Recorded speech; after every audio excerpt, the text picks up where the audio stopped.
हमने देखा कि दो तरह से इंटरिम गवर्नमेंट है, एक पार्टीशन से पहले और एक दूसरी पार्टीशन के बाद। अब हम सबसे पहले यहाँ फंक्शन समझें, कॉन्स्टिट्यूएंट असेंबली। इसमें कुछ स्लाइड मिसिंग है, नहीं यहाँ आगे दी हुई है, ठीक है। कॉन्स्टिट्यूएंट असेंबली, अभी तक हमने देखा कि कॉन्स्टिट्यूएंट असेंबली का फॉर्मेशन, उसमें 389 सीट थी, कितनी स्टेट्स को डिवाइड थी, कितनी प्रिंसली स्टेट्स को डिवाइड थी और कितनी कमिश्नरेट को डिवाइड थी। अब हम देखें कॉन्स्टिट्यूएंट असेंबली की वर्किंग।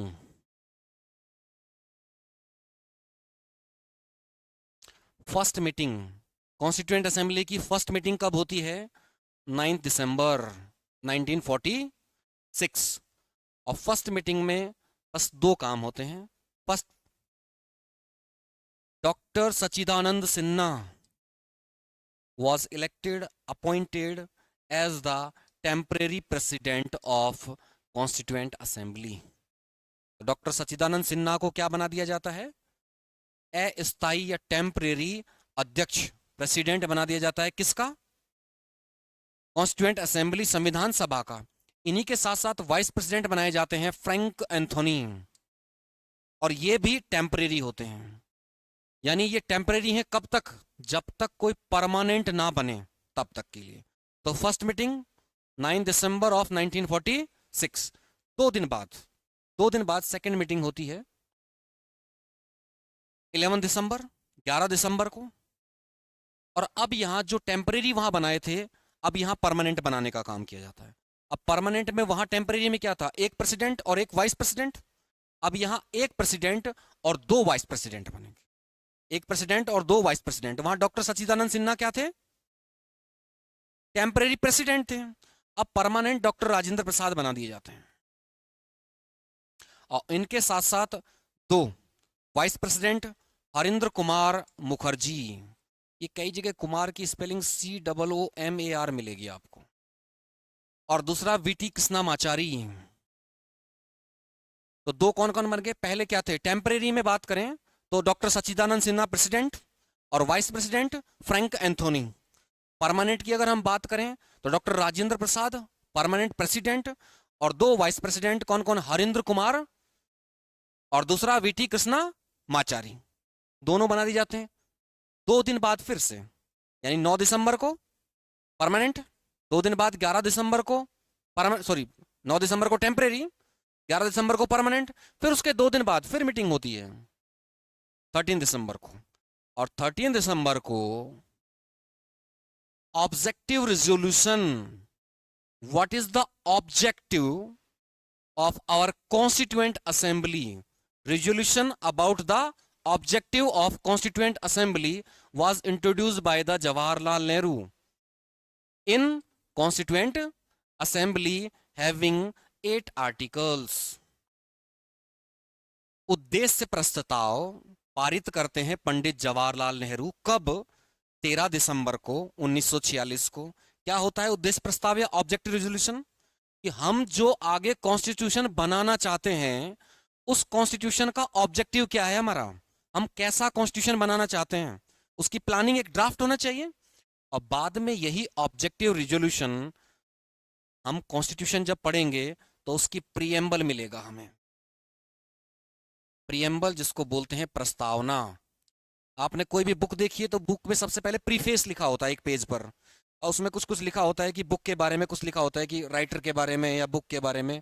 तो वो प्रीफेस क्या है? हमारे कॉन्स्टिट्यूशन में प्रीएम्बल है, प्रस्तावना है। और वो प्रस्तावना किसको मॉडिफाई करके बनाई गई है? ऑब्जेक्टिव रिजोल्यूशन को। तो ऑब्जेक्टिव रिजोल्यूशन किसने इंट्रोड्यूस किया था? पंडित जवाहरलाल नेहरू ने। कब किया? 13 दिसंबर 1946 को। उसमें कितने आर्टिकल थे? 8 आर्टिकल थे। और बाद में कॉन्स्टिट्यूएंट असेंबली ने उसे कब अप्रूव किया? 22 जनवरी ऑफ 1947। तो कॉन्स्टिट्यूएंट असेंबली यानी संविधान सभा ने उसे 22 जनवरी 1947 को पारित कर दिया कि अब हमारा ये मॉडिफिकेशन के बाद ऑब्जेक्टिव रहेगा कि हम कैसा कॉन्स्टिट्यूशन बनाना चाहते हैं। तो अब ये प्रीएम्बल का में जब हम पढ़ेंगे तो आपको ये सारा वहां दिखाई देगा। देन देखिए, माउंटबेटन प्लान आता है। लॉर्ड माउंटबेटन, उनको इंडिया भेजा जाता है। और इंडिया भेजकर पार्टीशन के लिए बात की जाती है। मुस्लिम लीग है जो एग्री नहीं है इंडिया के साथ रहने के लिए, और पार्टीशन की बात स्टार्ट हो जाती है। माउंटबेटन प्लान आता है 3 जून 1947 को, और प्लान में यह दिया जाता है कि इंडिया को 3 जून 1949 तक पावर ट्रांसफर कर दी जाएगी। मतलब इंडियंस को पावर ट्रांसफर कर दी जाएगी और अंग्रेज यहां से चले जाएंगे। लेकिन सिनेरियो इतना तेज चेंज हुआ कि 2 साल का जो यहां टाइम दिया था वो सारा टाइम चेंज हुआ, और 18 जुलाई को वहां की पार्लियामेंट से इंडियन फ्रीडम के लिए इंडियन इंडिपेंडेंस एक्ट पास हो चुका है। और पास होने के बाद क्राउन की परमिशन भी मिल चुकी है। तो क्राउन की परमिशन कब मिल चुकी थी? 18 जुलाई को। 3 जून को आ रहा है माउंटबेटन स्कीम। माउंटबेटन स्कीम ने ही सबसे पहली बार भारत के पार्टीशन की बात की थी। तो अब क्वेश्चन पूछा जाता है, मैंने आप लोगों ने जब कैबिनेट मिशन लिखाया था वहां लिखाया था कि कैबिनेट मिशन ने कोई भी पार्टीशन की बात नहीं कही थी। तो पार्टीशन किसने किया? इंडिया का विभाजन किससे स्कीम से हुआ? माउंटबेटन स्कीम से हुआ था। माउंटबेटन स्कीम से हुआ था, ना कि कैबिनेट मिशन से। कैबिनेट मिशन ने तो ऑल इंडिया यूनियन की बात की थी। ठीक है, तो पार्टीशन होता है और 18 जुलाई को पास हो जाता है। उस समय वही क्लीमेंट एटली लेबर पार्टी के प्राइम मिनिस्टर होते हैं जो कैबिनेट मिशन के टाइम पर थे। वही क्लीमेंट एटली यहाँ है। तो ये क्वेश्चन भी जनरली पूछा जाता है, during the independence of India या at the time of independence of India who was the prime minister of Britain? Clement Attlee of Labour Party. इसके बाद में इंडिया को फ्रीडम मिल जाती है। कब? 15 अगस्त 1947। इससे जस्ट एक दिन पहले 14 अगस्त को क्या बन चुका होता है? पाकिस्तान। तो पाकिस्तान कब बनता है? 14 अगस्त को। और मिडनाइट 14 की रात को 15 तारीख लग जाती है, और मिडनाइट को 12:01 जैसे ही 12 बजे क्रॉस होता है तो इंडिया को फ्रीडम मिल जाती है। और सेलिब्रेशन इंडिया में होता है, पंडित जवाहरलाल नेहरू फ्लैग होस्ट करते हैं। तो यहाँ हमने 3 चीज पढ़ी कि कॉन्स्टिट्यूएंट असेंबली की 3 मीटिंग पढ़ी हमने। पहली मीटिंग 9 दिसंबर, देन 11 दिसंबर, देन 13 दिसंबर। उसके बाद इंडिया फ्रीडम मिल गई। अब फ्रीडम मिल गई तो फ्रीडम के बाद में क्या होगा? जो पार्ट पाकिस्तान में चला गया उस पार्ट की सीट कम हो जाएंगी कॉन्स्टिट्यूएंट असेंबली में से, और वही यहां पर हुआ। टोटल जो सीट होनी चाहिए थी 389, अब वो सीट रह गई हैं 299, डिक्रीज हो गई। क्योंकि इतनी सीट कहां चली गई? पाकिस्तान के एरिया में चली गई। हमने देखा 296 सीट पर इलेक्शन हुआ था। 290 सीट पर इलेक्शन हुआ था, और ये कौन कौन सी सीट थी? 292 स्टेट की थी और 4 कमिश्नरेट की थी। दोनों मिलाकर अब सीट रह गई थी 229। 229 सीट रह गई थी। इसी तरह से प्रिंसली स्टेट की जो 93 थी, अब वो डिक्रीज होकर कितनी रह गई? सिर्फ 70। तो इस तरह से करके जो कॉन्स्टिट्यूएंट असेंबली में सीटों का बाइफर्केशन मिलेगा। स्टार्टिंग में कुछ और हैं जो पहले लिखी हैं, और उसके बाद जब इंडिया को इंडिपेंडेंस मिल गई तो सीट सारी कम हो गई। इसी तरह से इंटरिम गवर्नमेंट भी चेंज होती है, पहले अलग रहती है और उसके बाद में दूसरी चेंज हो जाती है। आगे देखें, टोटल सेशन 11। हमारा कॉन्स्टिट्यूशन कब बनकर रेडी हुआ? यहां समझें, सबसे पहली मीटिंग होती है 1946, और हमारा कॉन्स्टिट्यूशन कब रेडी हो चुका होता है? 26 नवंबर 1949 को। इसके बाद में कॉन्स्टिट्यूशन रेडी है, लेकिन कॉन्स्टिट्यूशन को इंप्लीमेंट नहीं किया गया है, लागू नहीं किया गया है। रीजन था इसके पीछे कि 1929 को लाहौर में रावी रिवर पर कांग्रेस सेशन होता है, कांग्रेस का अधिवेशन होता है, और उसके प्रेसिडेंट होते हैं पंडित जवाहरलाल नेहरू। और डिक्लेरेशन करते हैं, वो घोषणा करते हैं कि नेक्स्ट ईयर से, नेक्स्ट ईयर यानी 1930, 1930 से हम 26 जैन को इंडिपेंडेंस डे सेलिब्रेट करेंगे, स्वतंत्रता दिवस मनाएंगे। तो अब क्वेश्चन आता है, इंडिया जब फ्रीडम नहीं मिली थी, अंग्रेजों का गुलाम था, उस समय इंडिया में पहला इंडिपेंडेंस डे, पहला स्वतंत्रता दिवस कब मनाया गया? 26 जैन ऑफ 1930, 1930 में मनाया गया, 26 जनवरी को। क्लियर है यहां पर? अब देखिए, ये सेलिब्रेट होता रहा, 30 में, 31, 33, 34 ऐसे सेलिब्रेट होता रहा। अब इंडिया को फ्रीडम कब मिल गई? 15 अगस्त को 1947 में। तो अब हम इंडिपेंडेंस डे मना रहे थे 26 जनवरी को, और अब हमारा इंडिपेंडेंस डे क्या हो गया? 15 अगस्त। तो 26 जनवरी को हम कोई रेस्पेक्ट दे सकें, इसलिए हमारा कॉन्स्टिट्यूशन 2 मंथ के लिए होल्ड कर लिया, और बाद में इसे इंप्लीमेंट कर दिया 26 जन 1949 को, और यहां से बना ये दिन रिपब्लिक डे। मतलब हम 26 जनवरी को इंडिपेंडेंस डे का रेस्पेक्ट तो नहीं दे सके, लेकिन रिपब्लिक डे का रेस्पेक्ट दे दें, इसलिए हमारे कॉन्स्टिट्यूशन को 2 महीने के लिए होल्ड कर लिया गया। क्लियर है? अब आए पीछे वापस, टोटल कितने सेशन हुए? 11 सेशन। 11 सेशन यानी पहला सेशन कब था? 9 दिसंबर 1946, और लास्ट सेशन कब है यहां? 26 नवंबर। हालांकि इसके बाद एक सेशन और होता है, लेकिन वो फाइनल मीटिंग रहती है। टोटल टाइम कॉन्स्टिट्यूशन को बनाने में टोटल टाइम कितना लगा? 2 ईयर 11 मंथ, 2 साल 11 महीने और 18 डेज यानी 18 दिन।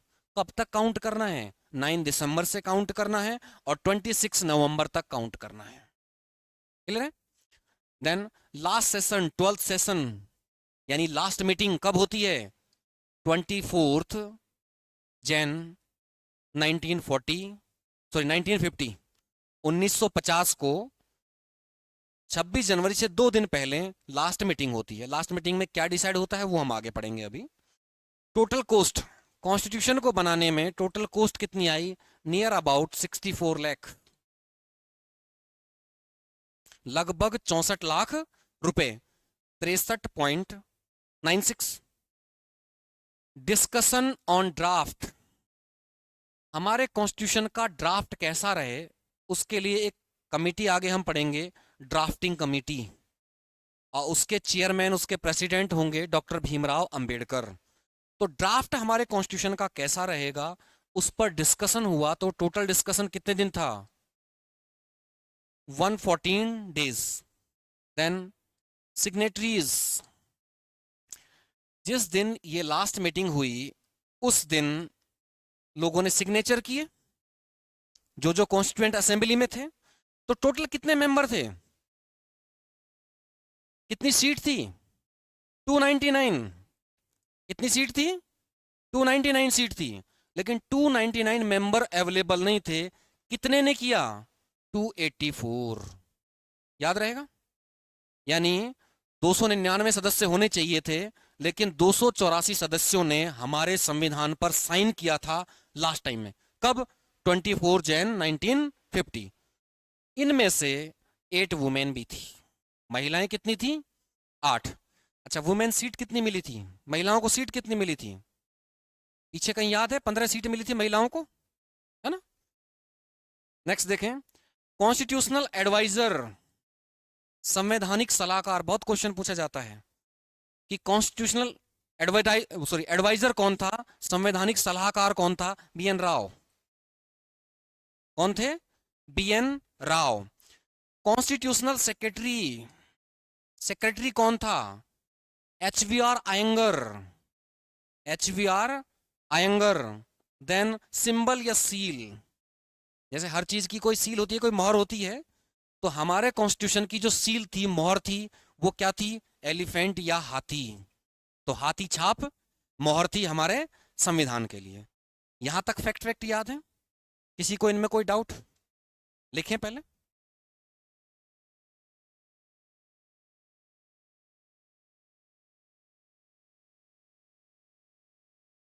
देन लिखिए वर्किंग ऑफ कॉन्स्टिट्यूएंट असेंबली,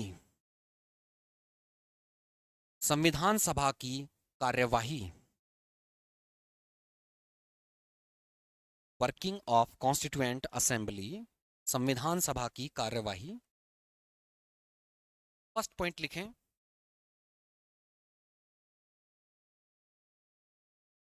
अब हम पहले डेट लिखते हैं देन उसकी डिटेल लिखते हैं, ठीक है? तो फर्स्ट डेट लिखिए 9 दिसंबर 1946, 9 दिसंबर 1946।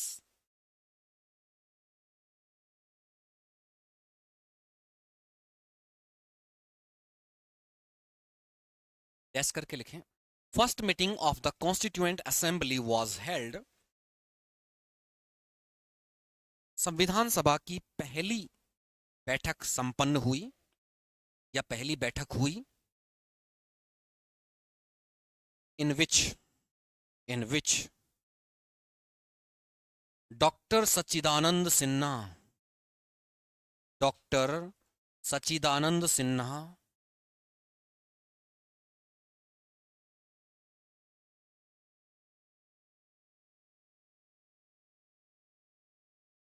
was elected as the temporary president of constituent assembly, जिसमें डॉक्टर सच्चिदानंद सिन्हा को अस्थायी अध्यक्ष चुना गया।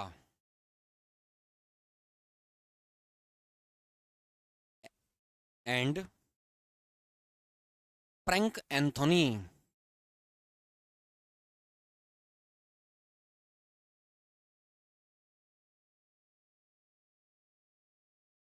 Frank Anthony was elected as the temporary vice president of Constituent Assembly, तथा फ्रैंक एंथोनी को संविधान सभा का अस्थायी उपाध्यक्ष चुना गया।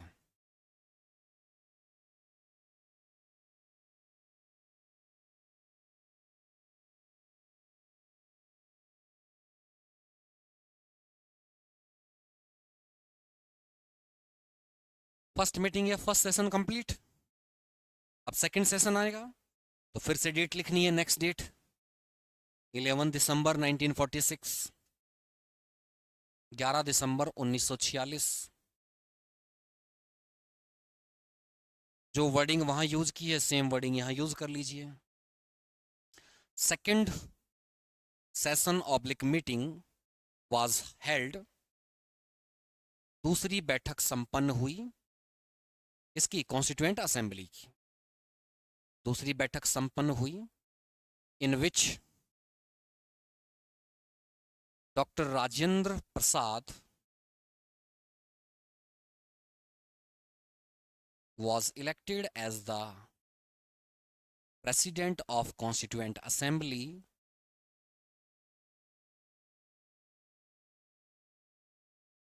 and following two persons were elected as the vice president of constituent assembly. Doctor Rajendra Prasad स्थायी अध्यक्ष बनाए गए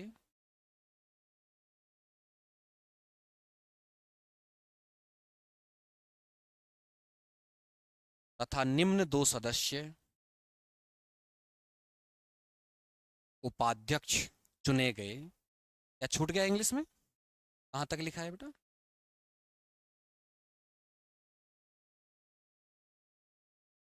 बस सिंपल सा है। First point, doctor Rajendra Prasad was elected as the president of constituent assembly and the following two person were elected as the vice president of the constituent assembly। अब नीचे dash करके दोनों के नाम लिख लीजिए। हिंदी में लिख लिया आप लोगों ने। दो स्थायी उपाध्यक्ष बनाए गए। दोनों के नाम लिख लीजिए, Harendra Kumar Mukherjee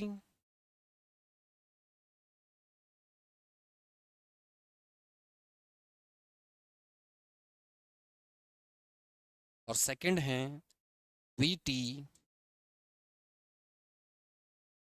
Krishnamachari.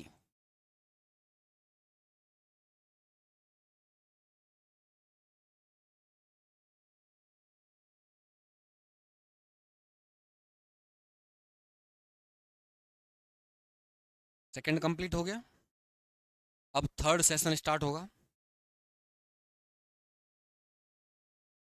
Then next date लिखिए 13 दिसंबर 1946, 13 दिसंबर 1946।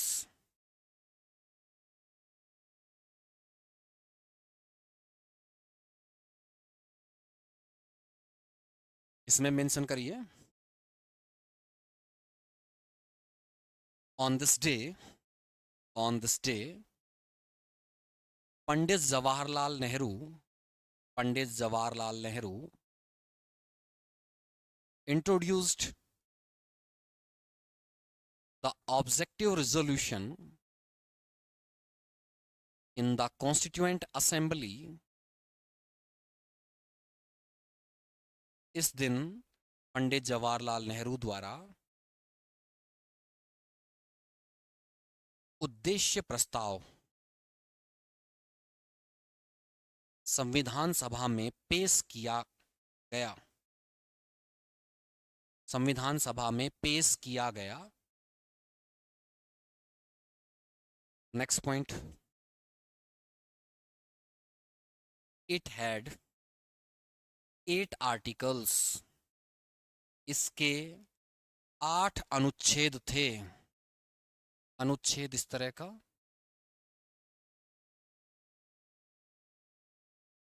इसके 8 अनुच्छेद थे। देन थर्ड पॉइंट इसी का, the objective resolution was approved by the constituent assembly. The objective resolution was approved by the Constituent Assembly on 22nd Jan 1947।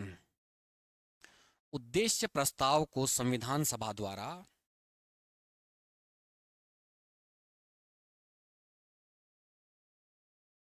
22 जनवरी 1947 को पारित किया गया।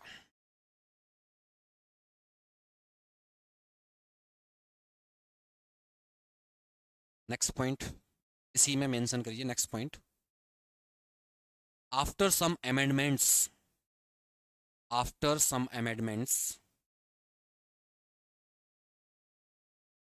द ऑब्जेक्टिव रेजोल्यूशन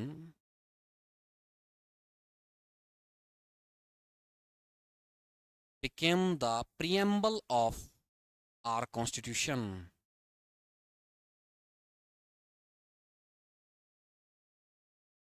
अब ब्रैकेट में बंद कर लीजिएगा ये इंफॉर्मेशन, हिंदी में लिखिए, कुछ संशोधनों के बाद, कुछ संशोधनों के बाद यह उद्देश्य प्रस्ताव हमारे संविधान की प्रस्तावना बना, प्रस्तावना बना।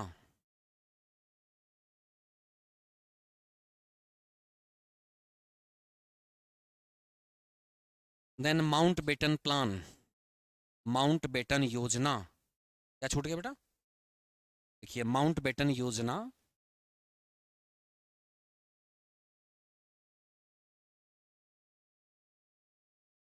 डेट लिख लीजिए 3 जून 1947, 3 जून 1947। फर्स्ट पॉइंट लिखिए, इंडिया वॉज डिवाइडेड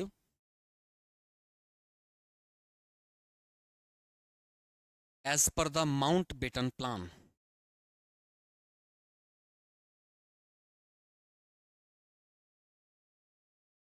ब्रैकेट में मेंशन कीजिए not by the Mountbatten, sorry not by the cabinet mission. Hindi में लिखिए भारत का विभाजन माउंटबेटन योजना के अनुसार हुआ।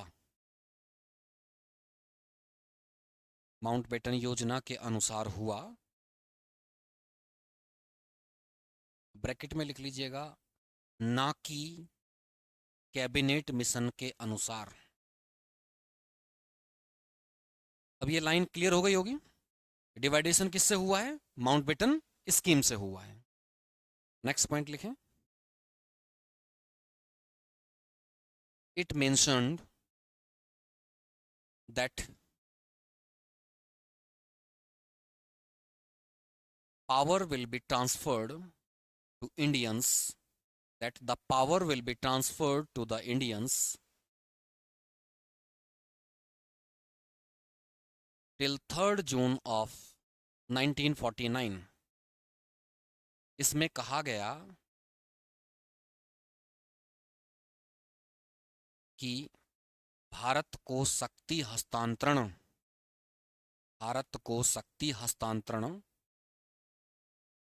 3 जून 1949 तक कर दिया जाएगा। पावर ट्रांसफर का मतलब है सीधा सा freedom, but scenario changed to quickly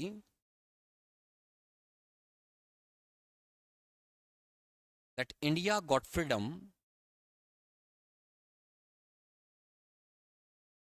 in the same year। किंतु घटनाक्रम इतना तेजी से बदला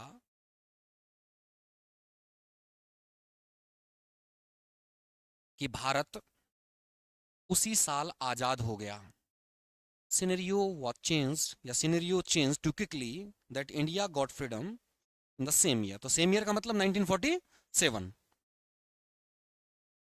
देन इंडियन इंडिपेंडेंस एक्ट 1947, भारतीय स्वतंत्रता अधिनियम 1947। भारतीय स्वतंत्रता अधिनियम 1947।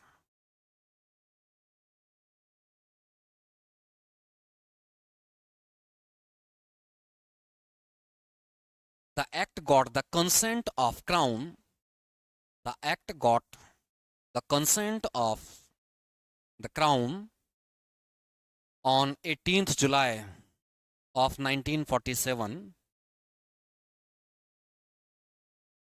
अधिनियम को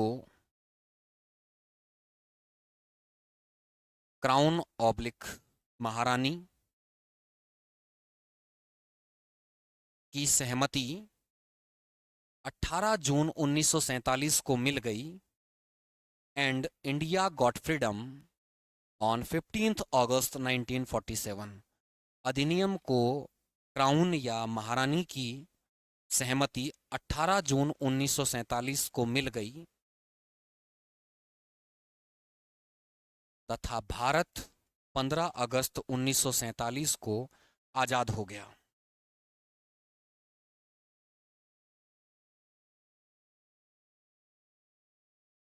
next point, eight the time of Indian freedom, eight the time of Indian freedom the prime minister of Britain was Clement Attlee of labour party. Bharat की आजादी के समय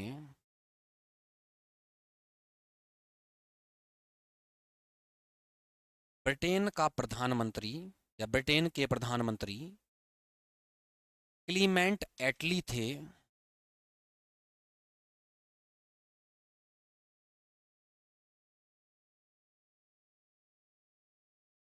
ब्रैकेट में लिख लीजिएगा लेबर पार्टी।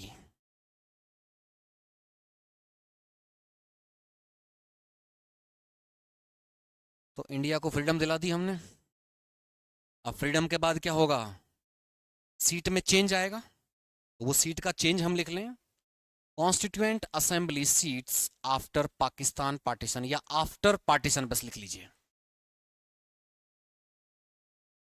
विभाजन के बाद संविधान सभा की सीट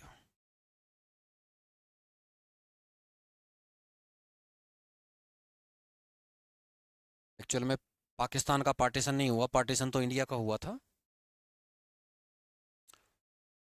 यहाँ लिखें बिफोर और यहाँ लिखें आफ्टर। बिफोर क्या? बिफोर इंडिपेंडेंस, स्वतंत्रता से पूर्व, देन स्वतंत्रता के बाद।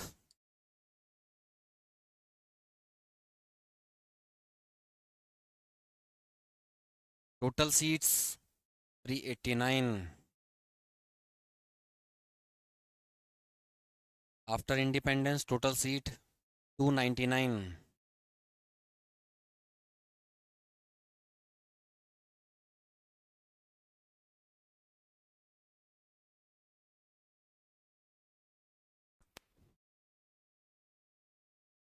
और states and commissionerate, state and commissionerate, राज्य तथा कमिश्नरी क्षेत्र,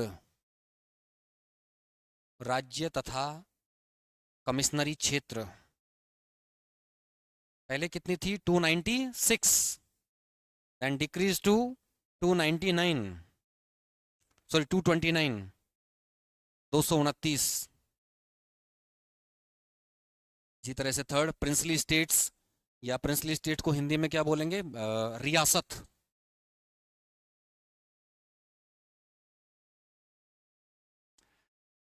थैंक यू एवरीबॉडी।